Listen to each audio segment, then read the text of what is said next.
Thank you so much for joining, everyone. Before we start, have a goal for yourself. In a year, I'm going to be doing a keynote at a conference, right? Or I'm just going to speak up in the next meeting that I have. Today's topic is on mastering influence, the power of confident speaking with Nausheen on how to speak confidently and how to master influence. And I think about my public speaking journey. For those of you that have followed me for a while, you know that I used to suffer from social anxiety. I am an introvert. The thought of public speaking, if someone had told me that I would be doing a keynote to 200 people, I would have told you, oh, you're insane. There's no way I would be speaking in public, right? Let alone speaking at a meeting at my work.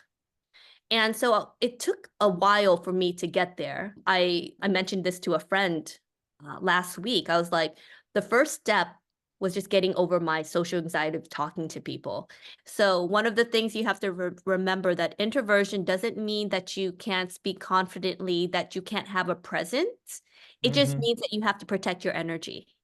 So Yeah. part of it is just redirecting your energy. I used to suffer from social anxiety. I was Mhm. painfully shy. I'm And all the too thought familiar. and the thought of doing public speaking was probably my worst nightmare. And now I do this for a living. So Yeah. part of it is practice. The Mhm. more you do Mhm. something, the less frightening it gets. You keep on doing it and it becomes less scary. It's like with Mhm. anything, like you're riding a bike. The first time you ride a bike, it's frightening as hell. And then the more you do it, I could not ride a bike in 10 years and I could get back on it. And the Yeah. fear Yeah. is not there anymore.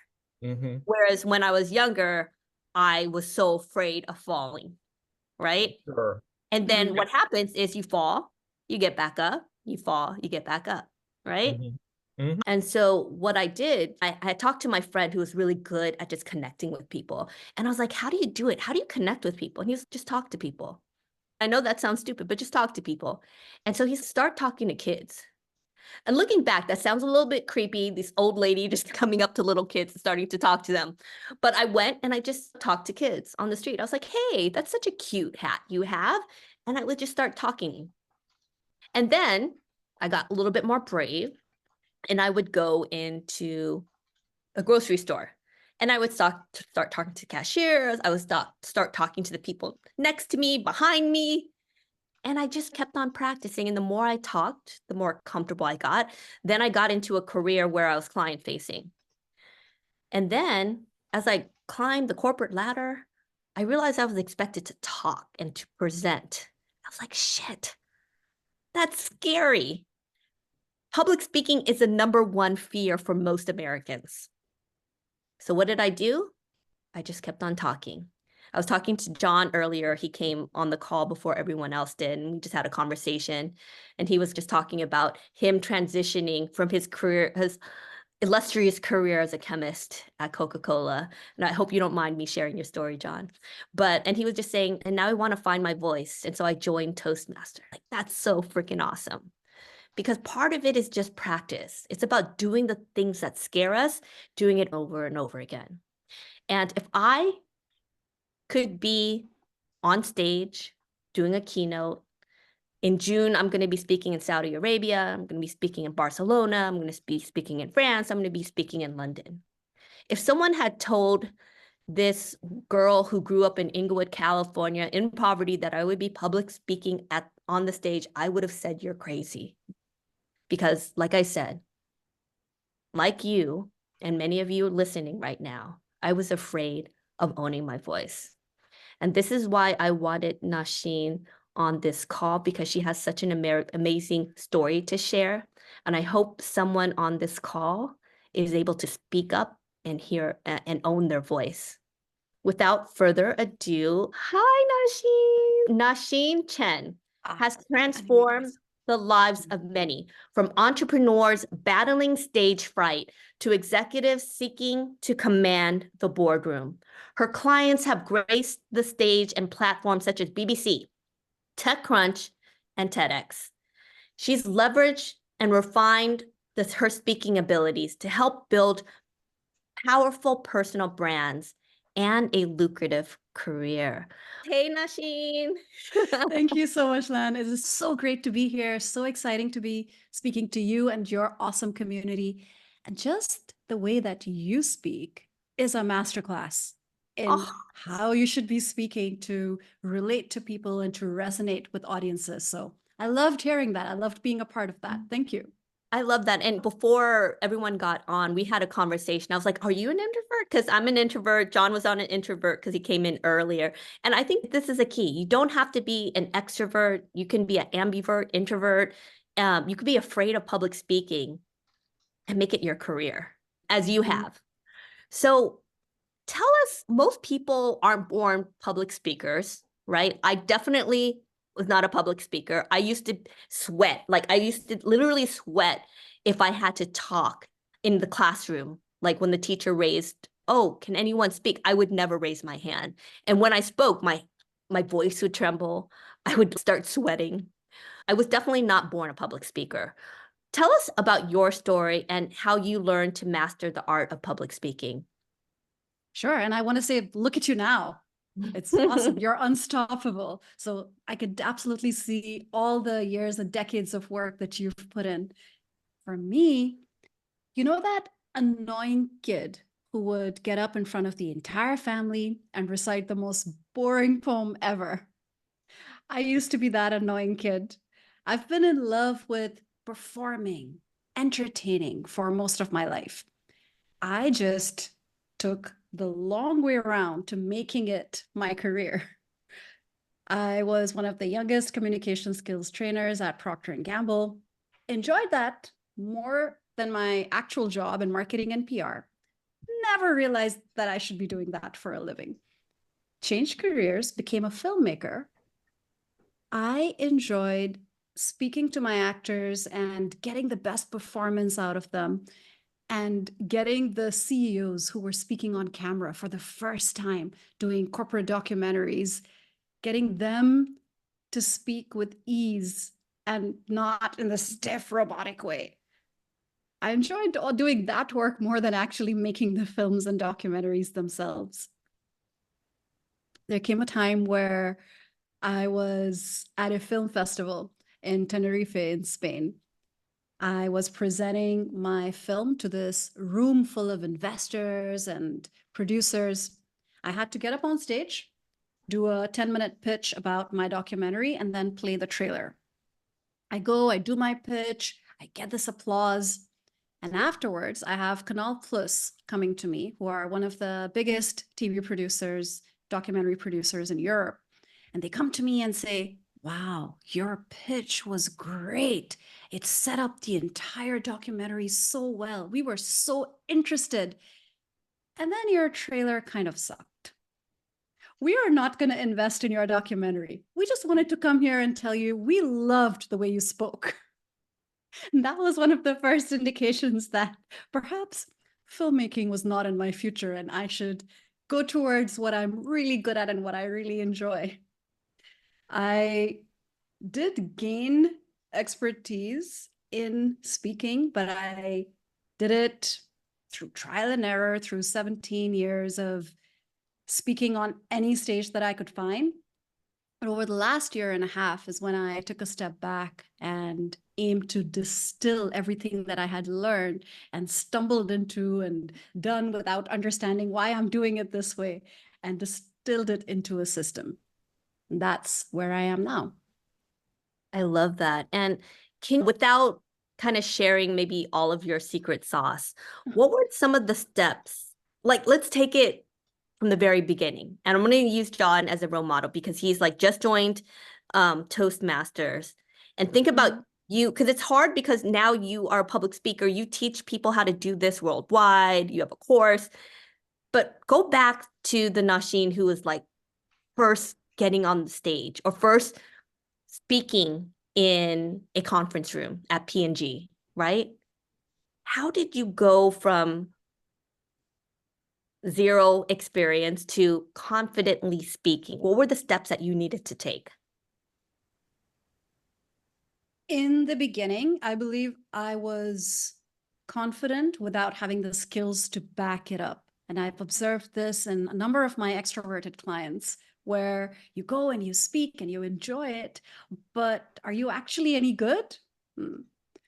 On my second day at Procter & Gamble, my boss asked me to do a presentation. My second day. And she was testing me, of course.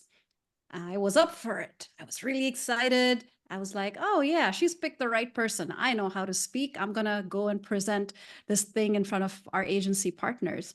So I do the presentation. My heart's, of course, beating very fast. I'm nervous, but I get through it. And then later on, she tells me, yeah, not bad. Why were your hands going crazy? So that's how I got better bit by bit. Every event, every presentation taught me a little something that I could take with me to the next one and then to the next one. When I was in China, for example, I learned the hard way that Chinese audiences do not expect to participate and interact. I'm a very interactive presenter, so I ask questions, I crack jokes, and 3 minutes into my presentation, I asked, it was on filmmaking. I was a filmmaker at the time. So I asked, what was the last interesting commercial that anyone saw? Normally, you expect people to raise their hands and say, yeah, I saw this at the Super Bowl. I saw this here. No hands, no interest, poker faces. And it took me about 5 seconds to realize, okay, need to keep going, need to keep riffing. I made a joke out of it and said, oh, okay, so no one's ever seen an interesting ad. No interesting ads have ever been made, right? And then people smiled and we kept the conversation going. But that was a lesson. Make sure that you adapt the way that you engage with different audiences, different cultural backgrounds, and be prepared for poker faces. That's pretty much how I learned through that trial and error cycle that I was telling you about. And now ended up doing 3 TEDx talks, and I coach people to speak on huge stages, huge platforms. And those are the shortcuts that I provide. So earlier you said without giving away the magic sauce. I'm very happy to give it away. I don't gatekeep. I talk about the system that I teach, and I also talk about all the different things that you can do in terms of mindset to conquer the nerves. I am so laughing, like literally when you were speaking, I was, because the worst crowds are when they're just staring at you like no response. It's so painful. And okay, I have a funny story to tell. So when I was first going through corporate and I was trying, like I had to do more speaking. And so I was practicing and I was like, okay, how can I practice without getting fired? Like, you're a terrible speaker. And so my daughter was in kindergarten at that time. And the teacher was looking for parents to read stories to the kids. I was like, I'm going to do that because I'm going to practice speaking. And I came in and I was like watching them. They're like, and these are kids, but I was sweating. And then it was that experience, because when you're working with kids, you have to be like emotions. You have to get them surprised. You have to engage them. You can't just be like, Jane went up the hill and got the water, right? Because kids will tell you, this is boring, right? And so my first public speaking engagement was at my daughter's kindergarten, reading a book, right? But it's that I really like your identifying that you have to really speak to the audience. You have to do your research beforehand, know who's in the audience. One thing I could say from an introvert that was different, because your experience as an extrovert, you want to be on stage. For the introvert, it's, oh, that's not what I want to do. And what I realized was that you can't wait for confidence. You can't wait to be ready to speak.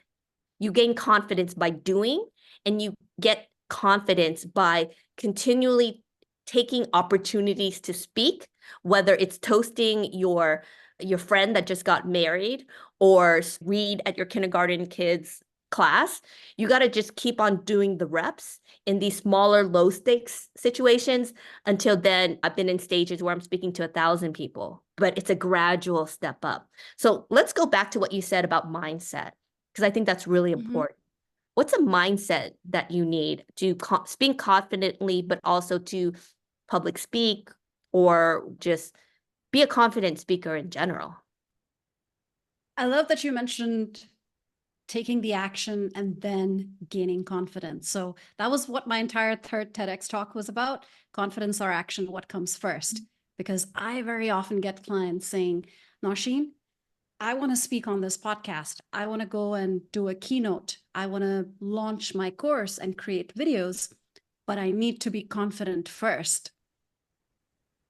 That is essentially impossible. You have to take that first action scared. But what I do want to say is that just because you take action does not mean that you're naturally going to gain confidence as a result of that action. So there was this psychologist called Albert Bandura, and he did this very interesting experiment on how self-talk factors into self-belief and confidence. To create a picture of that experiment for you all, imagine that there are two people, they're playing Scrabble. We have confident Kathy and insecure Ian. Confident Kathy is very confident and sure of herself, and insecure Ian is not. Looking at the circumstances, imagine that they're both losing in some freak incident. They're both getting V's and X's and W's, and they're barely able to make any words. As they are losing, insecure Ian will tell himself, this is just me. I'm so terrible at this. I hate this game. I can't do it. Confident Kathy will say, okay, gotta try harder next time. All right, didn't do that one. Okay, I'm gonna try even harder. I'm gonna try harder. That's okay. She's not gonna ascribe the way that things are turning out to her own lack of abilities. In fact, she's gonna keep that faith in her abilities to handle difficult situations. Now, what if they're winning? You'd imagine that insecure Ian would be happy if he's winning. But no, he's going to start telling himself, that was pure dumb luck. I can't replicate that. That was just circumstances. Confident Kathy takes full accountability for the good and the bad. So when the good happens, she takes credit. She says, yeah, I did that. That was me. I made that word and I made that word and I'm awesome.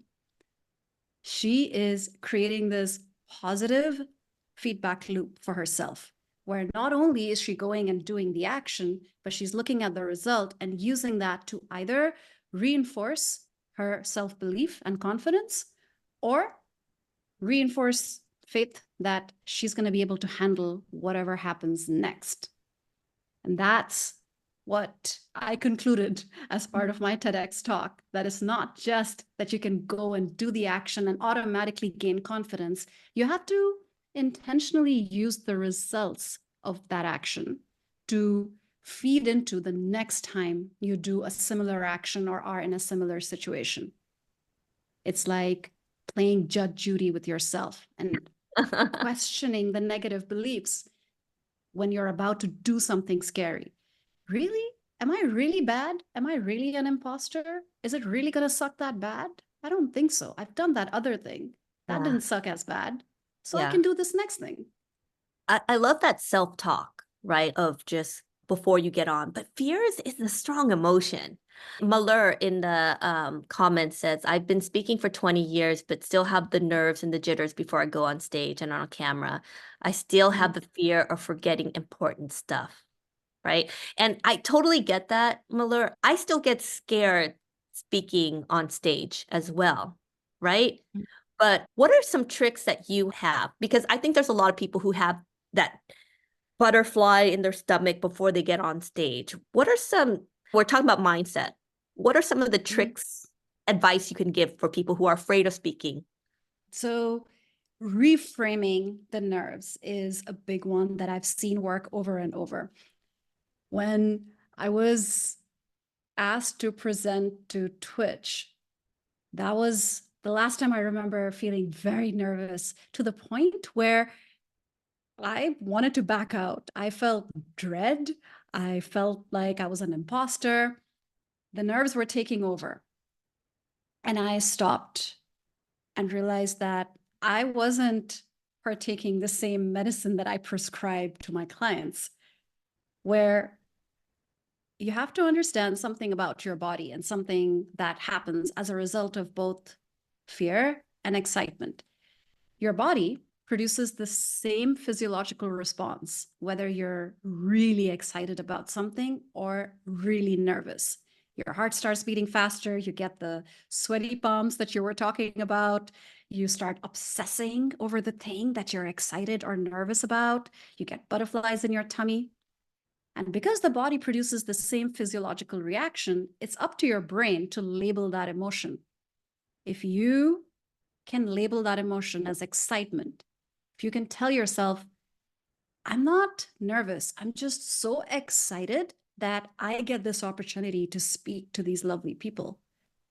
I really care about the outcome. I'm not indifferent. And that's what's causing the excitement. It turns that negative emotion into something positive. And I have seen this work over and over with clients right before they need to go on stage, right before they need to go on camera.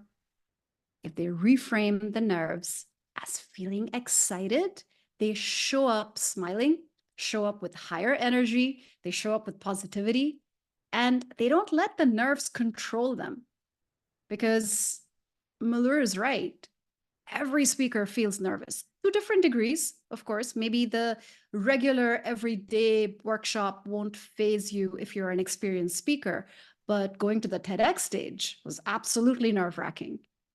Presenting to big companies where I feel like I need to perform and I need to deliver is absolutely nerve-wracking. Those are the times where you have to make sure the nerves don't take over. That's the difference between a great speaker and an inexperienced or average speaker. They both feel the nerves, but one doesn't let the nerves control them.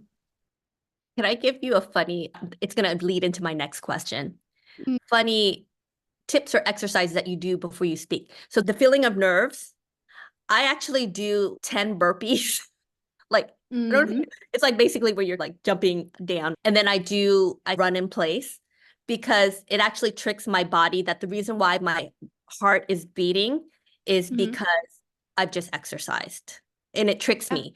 And I do the same thing that you had just advised of, this feeling is excitement. It's not fear. And I get really excited. And then I have a pre-speech ritual. I think the most important thing is prep before you speak. Yeah. So yeah, I know there's a fear, Malhar, forgetting, but if you know your script, it's helpful. I also pray. I have a breathing exercise. I meditate. So that's my ritual. Do you have any rituals that you use before you do get on the TEDx stage, or you're going to have speaking to 1,000 people? What are some of the tips that you might have? Yeah, and I love that you asked that question, because we talked about mindset earlier, but this is a very actionable thing that you can do to control the nerves right before you need to go on camera or before you need to go on stage. So you're doing what we call warm-ups that warm you up and get you on that stage in a state where you've already gotten rid of the nerves. If you recall, and this is a question for all of you who are here, think of the last presentation that you did, client pitch, or even a video if you record videos. Very often, the first minute to 5 minutes are when your heart is uncontrollably fast. That's the time when you might use a lot of filler words, stumble over your words, say things too fast, and then things calm down. People tell me that once I'm in the flow, I'm good to go. The idea of warming up is to get rid of those nerves before you're actually on stage, before you need to perform in front of that audience, so that you're hitting the ground after those few minutes of feeling nervous and feeling jittery. There are 3 types of warm-ups that I recommend. And what I like is for everyone to look at all the things that are possible and then create a warm-up routine, a pre-game routine, or a pre-speech routine, like you said, Lan. Create one for yourself that works for you every time. There are physical warm-ups, vocal warm-ups, and expression warm-ups that you can do. So I can actually show them to you, Lan. Would you like to be my volunteer and we can do them together? Sure. Yeah. Do Awesome. you do the Peter Piper picked a peck of pickled peppers. No, but that's a legit one. That's a legit Yeah. one to practice enunciation. Yeah. Yeah, Okay. that's a good one. So we start with physical warm-ups, and you mentioned that you jump, you bounce around. Yeah, like So I'll do like jumping jacks, that's part of it. For physical warm-ups, if you're already feeling nervous, then I advise starting slower to calm yourself down, and then intentionally raising your heartbeat, just like Lan was talking about. So we start with just taking the arms and shaking them out. So just we're shaking out the stress a little bit vigorously. So we're letting the stress and the nerves leave our body. And I'd like all of you, if you like, you can do these with us.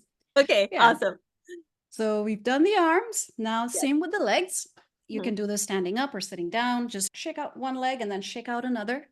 Yeah. So we're just shaking them out at this time. And then let's start rolling the shoulders.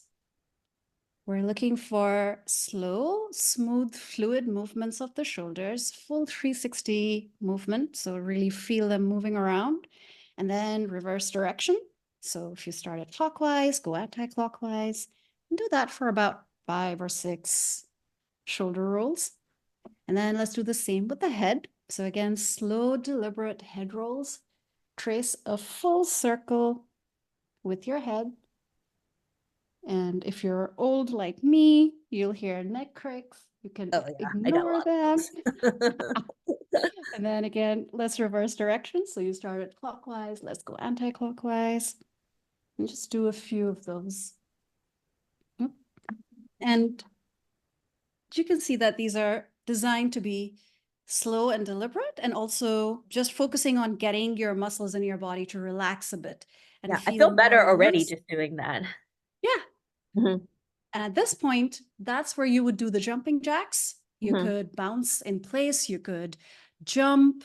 I believe Tony Robbins jumps on a trampoline before he goes on stage. That's what's reported. Yeah. You can also, at this point, if you like listening to music, you can listen to your favorite song and dance a little bit, and Yeah. even sing if you like.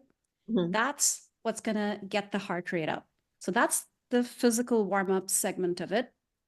And then for vocal warm-ups, the idea is to warm up your vocal cords so that you don't need to clear your throat, because not sure if you know this already, but if you clear your throat too aggressively, you could actually damage your vocal cords. And there are people that are in the habit of always clearing their throats before they start speaking, or even in the middle of their talks. So for vocal warm-ups, there are many types that you can do. I teach really simple ones. The simplest one is we take 2 fingers, we put them against our lips to feel them buzzing and create a sound and hold it for about 5 seconds. So we can do it together.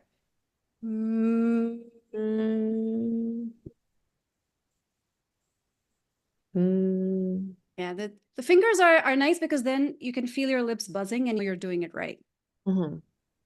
That's part 1 of the vocal warm-ups. Part 2 is you start the same way. And now I'd like you to open up your mouth into different vowel sounds. So we'll start with the fingers on the lips, and we'll take the fingers away and open it up into an, okay, so 3 seconds on the, and then we open it up into an, and hold that for another 3 seconds.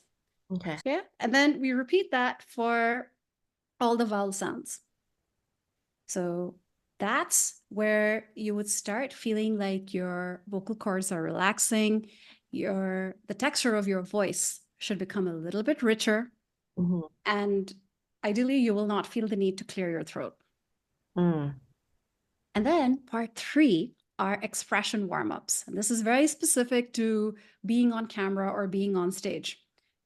The idea is to have fun, but to also prime your facial muscles and your brain to be a little bit more expressive. We take a sentence and we'll say it in different moods and styles. So give me a sentence that you like saying. A journey of 1,000 miles begins with the first step. I like that. A journey of 1,000 miles begins with a single step.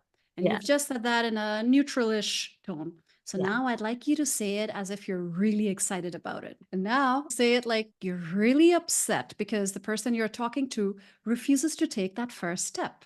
Now say it like you are delivering a punchline of a joke.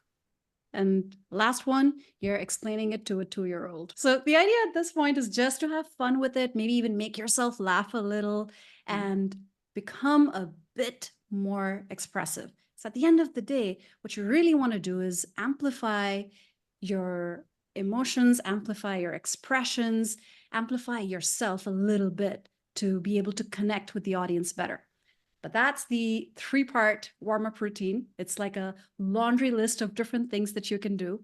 And I'd love all of you to try it out, try different parts of it out, and see which exercises have more of an impact on your energy and the way that you're showing up in the speaking opportunity that you have afterwards. I love this, and I think it's gonna help so many people because before I started professionally speaking, I didn't know that I needed to warm up my voice. I would just go there and like my voice would crack and I'd blow my nose and it's just like coughing, drinking water. It's those little things that you learn on the way. So let's talk about some foundational kind of techniques, right? You talked about the warm up. Could you share some other foundational techniques that someone should master in order to speak confidently? Like you mentioned earlier about waving your hands too much, but then there's basically the other people who speak who are just like, hi, my name. What are some of the I other know. foundational things we need to know that people in this room needs to know to speak confidently, whether on stage or in a meeting? Absolutely. I'll tell you about what I call my magic trifecta. Think about the last TEDx talk that you watched that you really enjoyed, or a podcast that you thought was fantastic. Every single speaker that speaks well, who manages to impress you, is playing with these 3 things in the magic trifecta: their voice, their energy, and their body language. They are making sure that they're not monotonous. They're using pauses, not littering their talk with filler words like, did that make sense? They're not speaking so fast that you can't really actually catch what they're saying because they're just so fast. So they're really mastering and using their voice as an instrument. They're showing up with the right level of energy. So they're not actually all the way here and showing up with such high energy that you're alienating the audience. And they're not down here where you bring everyone down with you because you had such a long week. And with the body language, there's also that golden ratio, the Goldilocks balance that we want to strike, which you referred to earlier, where we don't want too many gestures. We also don't want repetitive gestures. They are pet gestures that people like using a lot. We want a variation of gestures, and we want to make sure that we're not giving out the wrong signals with the gestures that we're using. For example, using closed gestures, hiding your face when you speak, resting your head for too long, which again makes it seem like you're just waiting for the weekend. Using open gestures that show transparency, confidence, openness, using your hands to illustrate things like, we're over here right now, but we really want to get here. Or, last quarter, not quite sure what happened, but the profits took a nosedive. Your body language also includes your expressions. Very often, I work with clients who are so immersed in the words that they're saying. They are so careful about articulating their thoughts that they forget to use expressions on their face. And that's vital because you want the audience to feel what you want them to feel. And the expressions on your face are a psychological indicator for them to get on board, to be on the same page as you. So the voice, the energy, and the body language, the magic trifecta of speaking with impact and confidence. I love that. And I loved your story about speaking in Japan and how it's like culturally different that they're not going to engage as much as, let's say, a US audience. Um, what are some tips, tricks in terms of how to engage an audience, either through while you're presenting, maybe in a boardroom, or if you're in a Zoom call like this? What are some tips in terms of how do you engage an audience? The very first thing to remember is to engage intentionally. Very often, the worst mistake that I see a lot of people make is that they don't bother engaging. They think of presentations, webinars, masterclasses as one-way lectures, one-way conversations where people are just supposed to listen. That's not happening anymore. One of the things that I observed about you, Lan, at the beginning was that even when you were doing what we could call a monologue at the beginning, you made it a conversation through the way that you were using your voice and through the way that you encouraged us to type in the chat. So, very first principle, think of how you're going to engage your audience when you are creating the presentation, when you are prepping for a podcast, when you are writing the script for your video. And yes, even when it's you on a camera, you can still engage the audience. Think of great YouTubers. They ask the audience questions as if they're having a conversation with you live, even though they're not. They've recorded this months ago, weeks ago. But the way that you can talk and make it conversational, add in a question, ask people to leave you a comment, ask people to engage in the chat, that's what encourages the two-way conversation. That's on the subtle way that you present the information and conduct yourself throughout. And then build in actual exercises, build in questions that people can answer. They can be yes or no questions. You can make them super easy. Has anyone here ever been to a boring webinar? Okay. And then you can make it more interesting. Give me the first 3 things that come to your mind when you think of an impactful speaker. On a scale of 1 to 10, how nervous are you when you have to do a big presentation or a big talk? Vary up the kind of questions and exercises you want the audience to engage in, and then acknowledge them. That's the second mistake I see a lot of people make, where they ask for engagement, but then they don't actually spend any time talking to the audience and having that back and forth with them. They'll just ask them, okay, tell me in the chat, or raise your hand. Okay, great. So now let's move on to the next thing. The audience wants to feel rewarded for having contributed. It's a constant conversation that you're having with the audience. And if you don't pay attention to engaging with them, they're going to tune out. They're not going to keep paying attention. They don't owe you anything. That's the realization that you need to have and take with you. I love that. And also eye contact.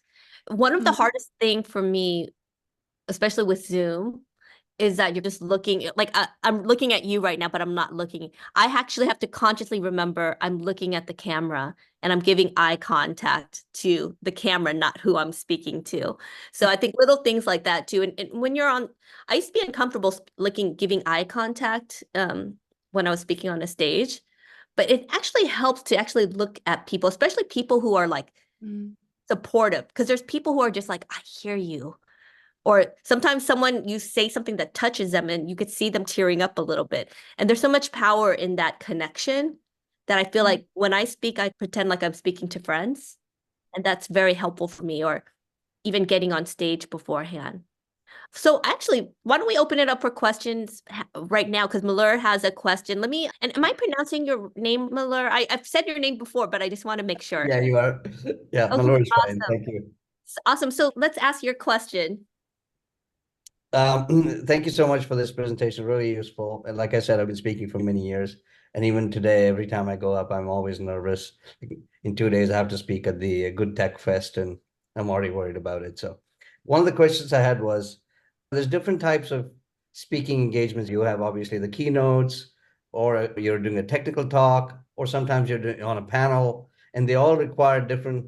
I find that the panel obviously is a lot easier because it's a Q&A type of thing. So it's less stressful for me than going up on stage. And even though I'm an extrovert, I still feel I'm being judged all the time. So therefore, the preparation for that is a lot harder. And going back to the other thing that you talked about, some of the preparatory stuff that you discussed, the exercises. Often I find that it's okay if it's a large conference where you have a backstage, but sometimes there's no backstage and you're still in the public view of the audience and you can't be doing all this stuff.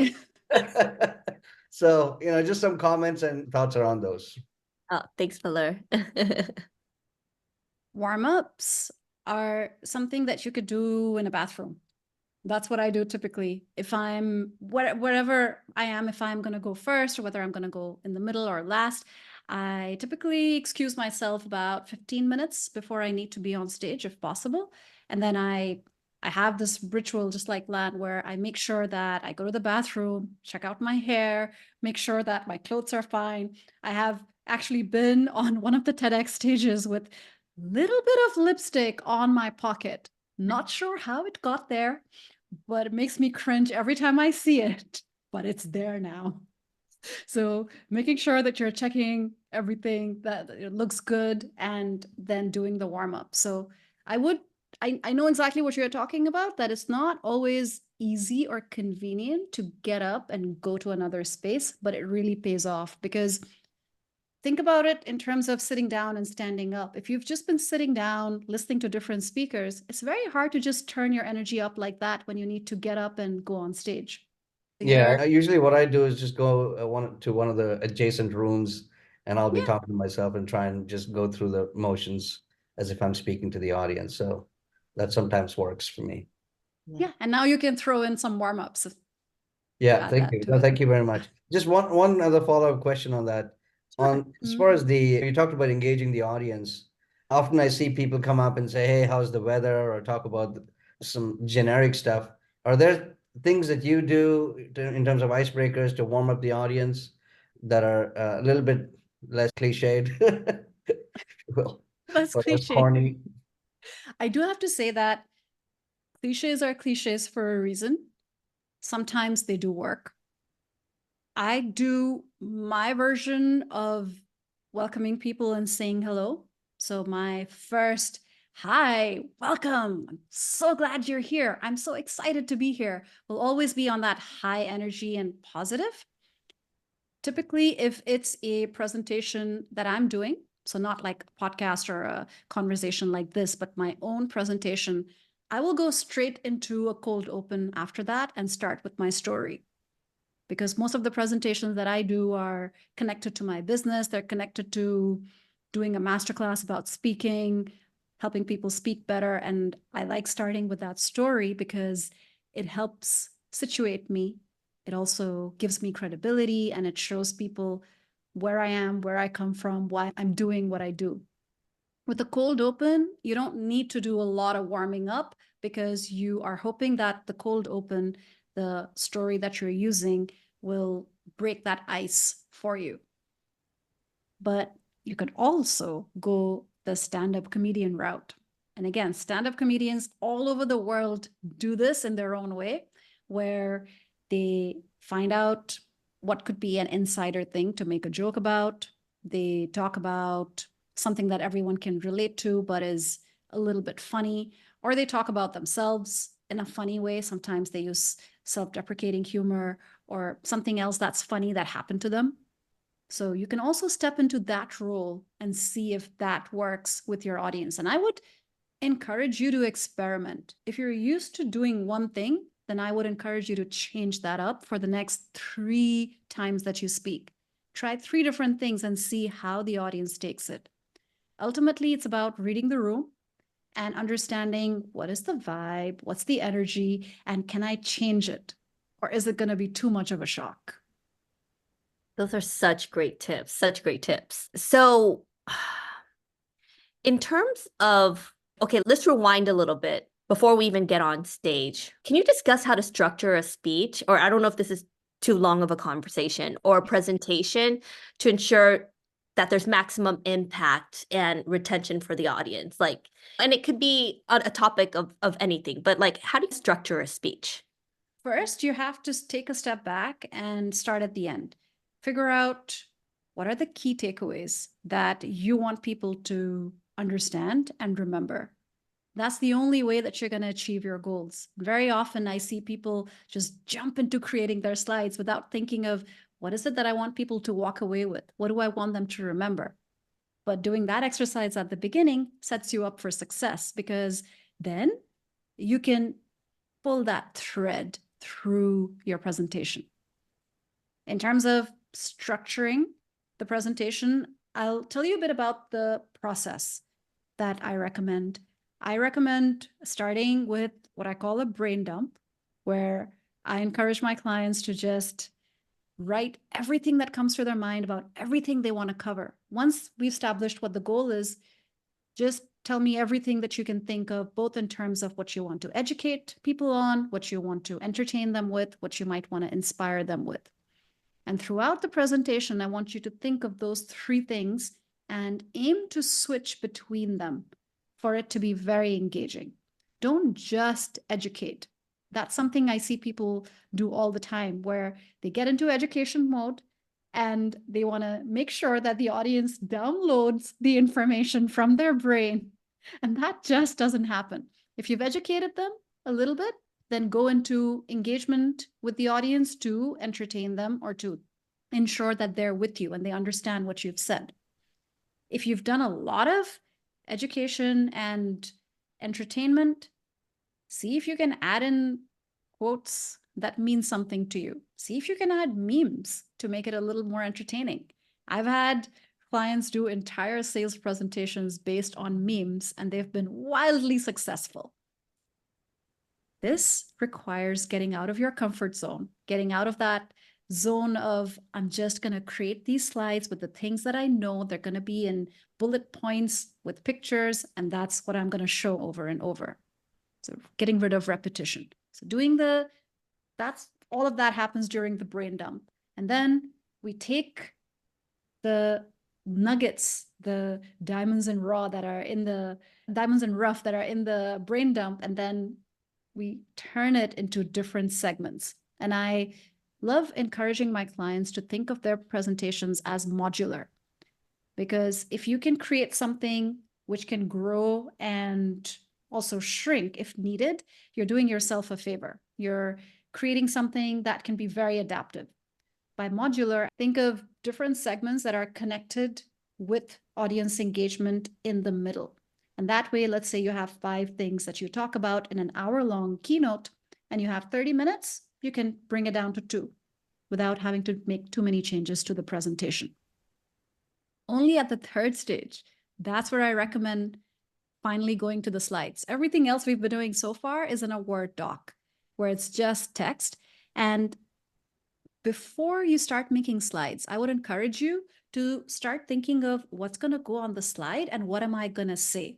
Another rookie mistake that a lot of people make is that they put everything they want to say on the slide, and then you end up reading from the slides. You are not a message delivery person.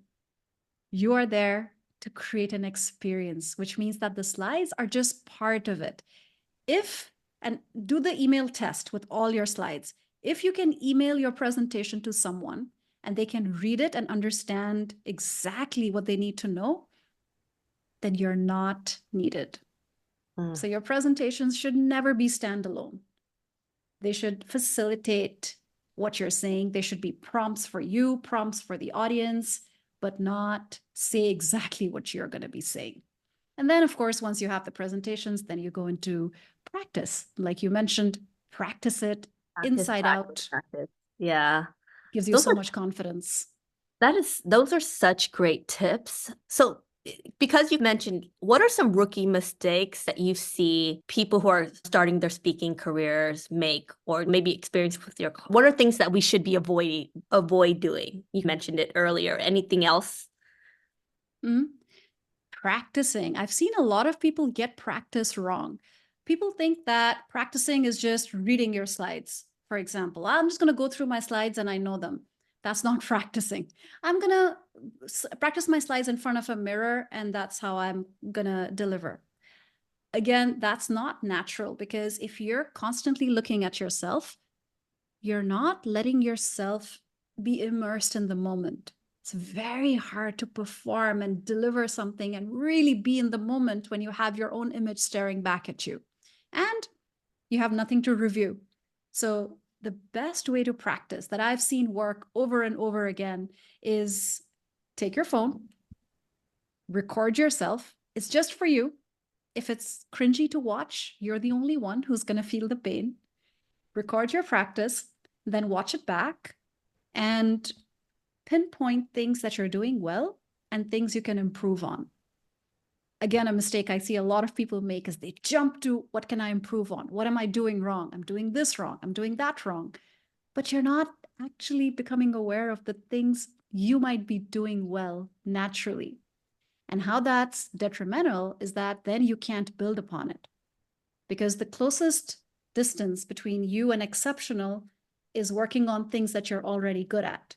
If exceptional is here, you might be naturally good at something and be here. But when something's an opportunity area, you're over there. So you have to go all this way to become exceptional. If you can work on making your strengths stronger, and of course, plugging and addressing the opportunity areas, that's how you become more and more impactful. So watch yourself back, pick 1 to 3 things that you want to work on for the next round, and then repeat. And of course, bring in a coach, bring in a live audience like your partner, your friend, to watch you and give you feedback as well for a very high stakes talk. I love that. I think we might have time for one more question. I want to read an anonymous question in regards to sharing PowerPoint decks to like an executive team in a corporate settings. Are you supposed to add commentary on the slides for future use, or what's a right way to present slides for corporations? And I'll just maybe follow up because they didn't answer this, but I think it depends on whether you're creating that presentation for someone else to present, right? Makes a difference, or if you're actually presenting the deck. I don't know if you have any feedback for that. I know it's a little bit vague. So it's about if you're presenting to an you should executive add your team. own. Yeah. Yeah. Put the notes in, like the comments in the PowerPoint presentation or a separate document. Yeah, so I agree with you. If it's my own presentation that I know won't be seen by anyone else, then I put my notes there. And the idea is to let the slides prompt you as much as possible. Someone else actually has a question about cue cards, which is connected here. Mhm. Yes, you can use cue cards if there's no other way for you to remember what you need to say. But the best way to do it is to, yes, have your notes in the beginning, but then practice with your notes to the point where you don't need your notes anymore, and make sure that the slide has enough graphics or keywords that prompt you so that you remember what you want to say based on looking at the slides. Awesome. Okay, last question, because I think I want to leave this on a high note, right? Can you share a story from a client or maybe your own of how public speaking or gaining speaking skills has changed someone's life, made an impact on their life? If you can share a story. Oh, absolutely. We were talking about introverts earlier, and one of the people I worked with was a new entrepreneur. His name is Wes. And when he came to me, he said, Nausheen, I'm launching my business, but I'm such an introvert that getting on a sales call is intimidating for me. And he told me about the last time that he was on a networking call with a community and he froze. He was asked to introduce himself. He froze, he blanked out, and he quit the call because it was so scary. We started working together. During our sessions, we worked on what is it that's causing that block? How do we make sure that he gets better as he improvises what he's saying? How do we make sure that he's comfortable and relaxed and at ease instead of being so stressed out that it was literally forcing his brain to go totally blank? And now we worked together for about 4 months, and now it's been about 6 or 7 months. He has become so confident that he can go on a Zoom call, he can meet a client one-on-one, and he will be able to tell his story, articulate his thoughts, never get stuck, never go blank. And that has lifted him up out of this phase or zone of feeling like, I can't do this. I'm not equipped to do this, to, yeah, I can handle it. I know exactly how to articulate myself. I know exactly how to show up with confidence. And he now joins some of my group community calls from time to time. And I kid you not, people are drawn to him. People say, wow, you're so confident. How did this happen? And when he says that he had massive stage fright, people actually refuse to believe him. he has had such a huge transformation, and it affects not just his business, but how he shows up as a person. I love that. And so last question, how can we find you? I know you have a training, paid courses, you can use yourself as a coach. How can we find you and support you and what you do? Thank you. So I'm always on LinkedIn. So I'm dropping the link in And I'll the go only back on the live Nausheen. and share that as well. Thank you. I'm the only Nausheen Chen on LinkedIn, so pretty easy to find me. And yes, I do have a free course that elaborates on those concepts, that magic trifecta that I talked to you about, your voice, your energy, your body language. It has built-in exercises. And I've had a lot of people who've told me that they just took that free course and they're already showing up with more impact and more confidence. So if you just go to my website, it's called speaking.coach. The free course is there in the free resources. So I'd love for you to take it, give me feedback, and I'm always happy to have a conversation. I love that. Thank you so much. And so everyone give a huge round of applause for Nausheen. Thank you. Yeah, thank you. Excellent. Yeah. Thank you so Good much. job. That we have changed Thank people's you. lives in this. Folks who are watching this, remember, I was in ESL till I was in 5th grade. Nausheen came from Pakistan. I don't care if you have an accent. I don't care if you're an introvert. Use your voice, own your voice. You can change someone's life just like she's changed some of you on this call.